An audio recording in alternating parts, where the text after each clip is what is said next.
Mesdames et messieurs, bonjour. Au lendemain de l'alerte rouge sur la Haute-Corse, l'heure est au premier bilan. Les pluies ont provoqué d'importants dégâts dans le Cap, le Nebbio et en région bastiaise, en particulier sur le réseau routier.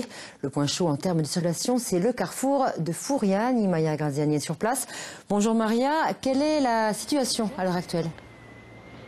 Écoutez, ici ça roule mieux. Pour ce qui est des routes, le réseau territorial est désormais ouvert. Quelques points noirs subsistent du côté des routes départementales, mais cela devrait rentrer dans l'ordre assez rapidement. Ce matin, par contre, à la sortie de Bastia, un embouteillage énorme s'est formé, des kilomètres de bouchons avec des voitures qui étaient presque à l'arrêt. Il fallait plus d'une heure pour arriver à Mondézor ou en partant du centre-ville. Du côté des trains, la circulation reprendra à 3 heures cet après-midi entre Ajaccio et Casamozza seulement, puisqu'entre Bastia et Casamozza, les bus prendront le relais. Les écoles, elles, resteront fermées jusqu'à lundi. Les autorités appellent toujours à la plus grande prudence et demandent de limiter au maximum les déplacements. Les pompiers de Haute-Corse, mobilisés depuis hier, ont désormais arrêté les opérations de secours et se concentrent désormais sur le pompage de l'eau et sur le déblaiement. Pour les aider, 150 hommes sont arrivés ce matin du continent, des renforts envoyés par le SDIS des Bouches-du-Rhône et la sécurité civile de Brignoles. Ces renforts vont notamment permettre de déblayer les commerces, car à Furiani, les commerces ont été durement touchés par ces intempéries. Oui, Émilie, comme vous pouvez le voir derrière moi, le centre commercial de Furiani est dévasté. Ici, on parle d'apocalypse. Toutes les marchandises ont été noyées, mais sur la commune, de nombreux autres commerces ont tout perdu. Des dizaines de petits commerces, selon le maire, qui ne pourront probablement pas ouvrir avant les fêtes.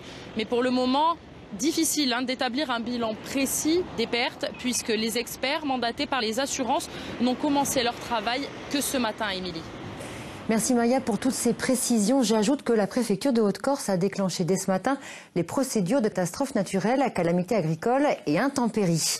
Autre conséquence donc de ces intempéries, la route principale qui mène à San Lorenzo est coupée car le pont de Casaluna s'est effondré. Le village n'est accessible que par une déviation qui rallonge le trajet d'une demi-heure.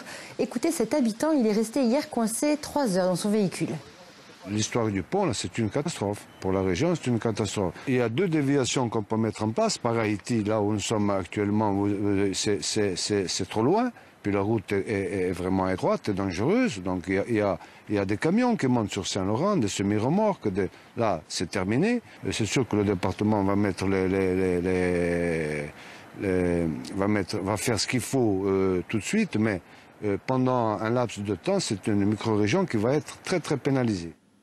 Ces pluies torrentielles ont aussi laissé des traces sur l'axe Aléria-Corté et au rond-point de Caterade, où fermé hier, ces routes territoriales sont de nouveau praticables, mais la prudence reste de mise.